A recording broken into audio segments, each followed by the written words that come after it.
രാജ്യം നിരോധിച്ച സംഘടനയായ PFIക്ക് al Qaeda, Islamic State, Lashkar e Taiba ഭീകരസംഘടനകളുമായി കടുത്ത ബന്ധമുണ്ടെന്നാണ് ഇപ്പോൾ കേന്ദ്ര അന്വേഷണ ഏജൻസികൾ കണ്ടെത്തിയിരിക്കുന്നത്. ഇതുമായി ബന്ധപ്പെട്ട് NIA കൂടുതൽ തെളിവുകൾ ശേഖരിച്ചു കഴിഞ്ഞിരിക്കുന്നു. PFIക്കെതിരെ കടുത്ത നടപടിക്കൊരുങ്ങുകയാണ് ഇപ്പോൾ കേന്ദ്രം. ജയിലിലടച്ച PFI ഭീകരരുടെ മേൽ ചുമത്തിയ കേസുകളും ഇനി കടുക്കും.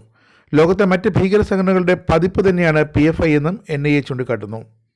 PFI ഭീകരരുടെ സ്വത്ത് കണ്ടെത്തുന്നതിനായി നൽകിയ റിപ്പോർട്ടിലാണ് കൂടുതൽ വിവരങ്ങൾ ഇപ്പോൾ NIA പുറത്തുവിട്ടിരിക്കുന്നത്.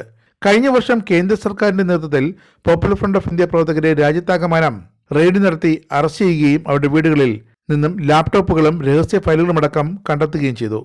പ്രധാനമന്ത്രി നരേന്ദ്രമോദിയുടെയും അമിത്ഷായുടെയും നിർദ്ദേശപ്രകാരം അജിത് ഡോവലിന്റെ കർശന നേതൃത്വത്തിലാണ് ഈ റെയ്ഡുകളൊക്കെ നടന്നത്. നിരവധി വർഷങ്ങളായി ജയിലിൽ കഴിയുന്ന PFI പ്രവർത്തകർക്ക് സുപ്രീം കോടതി പോലും ഇതുവരെ ജാമ്യം നൽകിയിട്ടില്ല. അറസ്റ്റിലായി ജയിലിൽ കിടക്കുന്ന PFI പ്രവർത്തകരെ അതീവ സുരക്ഷാ സെല്ലിലാണ് പാർപ്പിച്ചിരിക്കുന്നത്.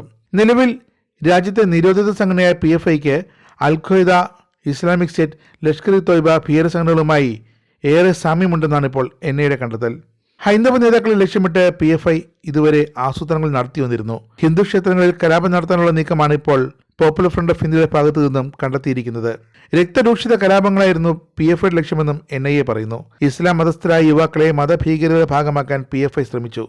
കൂടാതെ കേരളത്തിൽ വലിയ രീതിയിൽ റിക്രൂട്ടിംഗ് സെൽ PFIയുടെ നേതൃത്വത്തിൽ നടന്നു. ചെറുപ്രായത്തിലുള്ള വിദ്യാർത്ഥികളെ അടക്കം പോപ്പുലർ ഫ്രണ്ട് തീവ്രവാദത്തിലേക്ക് തള്ളിവിടുന്നുണ്ട്. മുസ്ലിം പള്ളികളിലടക്കം മദ്രസ ക്ലാസുകൾ എന്ന പേരിൽ നടക്കുന്നത് വലിയ രീതിയിൽ കുട്ടികളെ തീവ്രവാദത്തിൽ തള്ളിവിടുന്ന ഭീകര ക്ലാസുകളാണ്. പോപ്പുലർ ഫ്രണ്ടിനെ നിരോധിക്കുന്നതിന് മുമ്പ് സംഘടനയെ പ്രവർത്തിച്ചിരുന്ന അംഗങ്ങൾ നടത്തിയ പണമിടപാടുകളും മറ്റും NIA പരിശോധിച്ചിരുന്നു. PFI നേതാക്കൾക്ക് ബന്ധമുണ്ടായിരുന്നവരിലേക്കും അന്വേഷണം നീണ്ടു.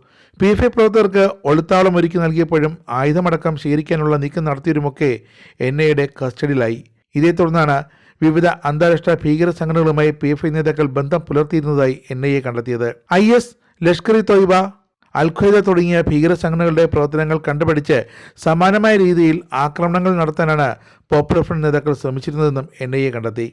ഈ ഭീകര നീക്കങ്ങൾ അവസാനിപ്പിക്കാൻ തന്ത്രങ്ങൾ ആവിഷ്കരിച്ച് നീങ്ങുകയാണ് NIAയും ദേശീയ ഏജൻസികളും.